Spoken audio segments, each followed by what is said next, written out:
Assalamualaikum warahmatullahi wabarakatuh. Auzubillahi minasyaitonirrajim. Bismillahirrahmanirrahim. Wala yakhafu uqbaha, dan dia tidak takut terhadap akibatnya. Surat terakhir dari surat As-Sam. Allah menegaskan bahwa dia tidak takut jika Allah dalam hal ini menurunkan azabnya kepada kaum yang durhaka. Dia tidak takut sama sekali dengan berhala-berhala mereka, dengan tuhan-tuhan mereka, karena memang langit dan bumi ciptaan dia juga yang menciptakan jiwa yang dalam kondisi yang paling terbaik untuk manusia. Jadi ketika Allah melindungi nabinya, menjaga harga diri nabinya, menjaga kemuliaan nabinya dengan cara memberi arahan kepada mereka jalan yang benar, tidak menyembah berhala, tapi mereka mendustakan dengan segala tipu muslihat iblis laknatullah lewat bisikan-bisikan kotornya ke telinga dan hati mereka. Ya sudah, kalau sudah begitu tidak takut sama sekali. Maka di satu sisi itu Allah Maha Pengasih, namun juga Allah Maha Jalim bagi mereka yang tertutup hatinya kepada kemanusiaan nih. Ya, kepada kemanusiaan. Jalimnya Allah bukan untuk jalim orang yang baik. Jalimnya Allah bukan untuk orang yang sedang menempuh jalan kebenaran, jalan keadilan, bukan. Jalimnya Allah adalah untuk mereka yang jahil. Ketika kebenaran di depan mata, mereka tidak mau mengikuti. Kalau tidak mau mengikuti, ya sudah, tidak apa-apa, tapi malah menyakitinya, menjaliminya, menyiksanya. Maka kejaliman-kejaliman kepada kebaikan, kebenaran, kelurusan, keadilan, ya Allah jalimin lagi. Walaupun itu ciptaan dia sendiri, tidak ada urusan. Maka Nabi itu sebelum berperang selalu ada 3 surat. Minimal 3 kali Rasulullah memperingatkan, dikirim utusannya, sekali, 2 kali, 3 kali, tidak mau, ya sudah, maunya apa? Berperang, ya mari kita berperang. Karena engkau tidak mengakui kenabianku, kerasulanku, ya sudah, tidak apa-apa. Tapi jangan berbuat zalim, jangan menyembah berhala di sekitar Ka'bah, di sekitar Mekah. Kalau tidak suka dengan perintah Allah, kau mau kafir, ya nggak apa-apa. Tapi karena ini daerah kekuasaan umat muslim yang sudah memusnahkan berhala-berhala, kau harus membayar pajak kaum kafir. Dan itu juga untuk kau juga, karena Baitul Mal ini aku yang jaga, seperak pun tidak akan aku makan. Begitu Rasulullah menciptakan Thaibatun, apa tuh bahasanya? Para ulama sering mengatakan negeri yang sangat berkah.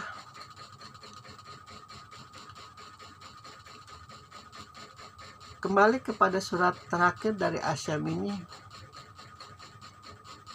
Jadi fenomena yang terjadi di kaum Samud itu fenomena yang sangat kekinian, sangat.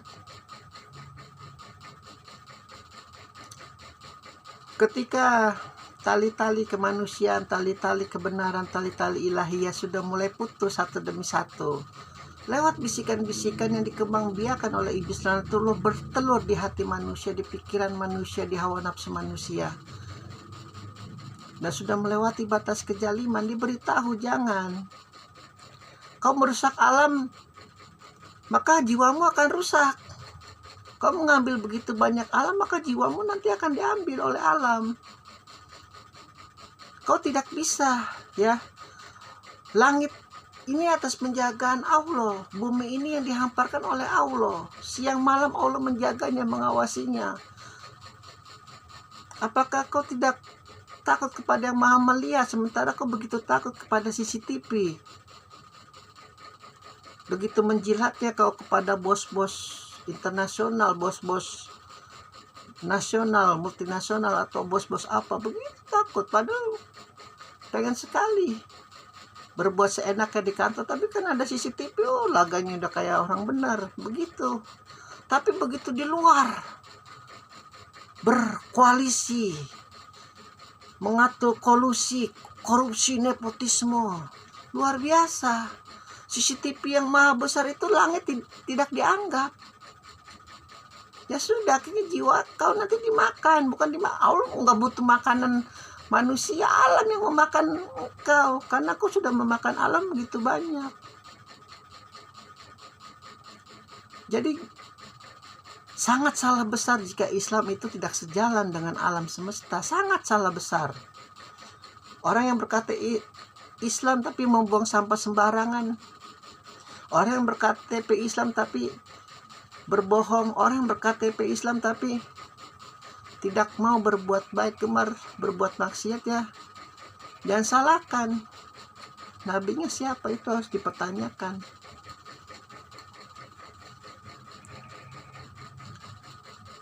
Kembali kepada surat yang terakhir. Begitu luar biasanya Allah murka kepada kaum Samud. Hari pertama muka mereka kuning, hari kedua muka mereka merah, hari ketiga muka mereka hitam.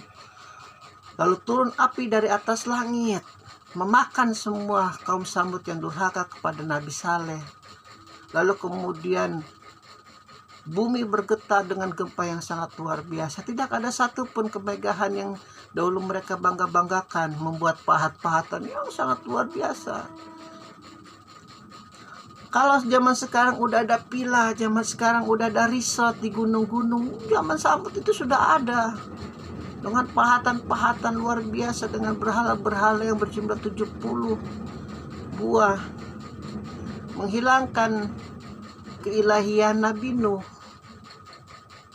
Menghilangkan keilahian Nabi Hud yang sebelumnya. Begitu. Cerita-cerita nabi-nabi dengan ajab-ajab dianggap omong kosong, dianggap hanya mencari perhatian oleh pemuka-pemuka, pendeta-pendeta pengikutnya. Omong kosong itu nggak ada. Dan dengarkan, ini kita sembah berhala, dewa-dewa kita yang harus kita puja. Sudah begitu jalim pula. Jadi luar biasanya emang menyembah berhala itu efek sampingnya jalim, entah gimana. Dari sejak zaman Nabi Adam sampai Rasulullah emang efek sampingnya jalim.